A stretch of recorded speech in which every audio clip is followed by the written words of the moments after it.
श्रीलक्ष्मी श्रीमहालक्ष्मी क्षीरसागर कन्यका उत्तिष्ठ हरिसम्प्रीते भक्तानां भाग्यदायिनी श्रीलक्ष्मी श्रीमहालक्ष्मी क्षीरसागर कन्यका उत्तिष्ठ हरिसम्प्रीते भक्तानां भाग्यदायिनी उत्तिष्ठोत्तिष्ठ श्रीलक्ष्मी विष्णुवक्षस्थलालये उत्तिष्ठ करुणापूर्णे लोकानां शुभदायिनी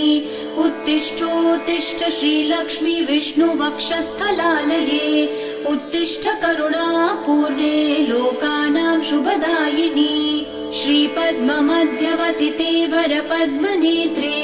श्रीपद्महस्तचिरपूजित पद्मपादे श्रीपद्मजातजननी शुभपद्मवक्त्रे श्रीलक्ष्मी भक्तवरदे तव सुप्रभातम् श्रीपद्ममध्यवसिते वरपद्मनेत्रे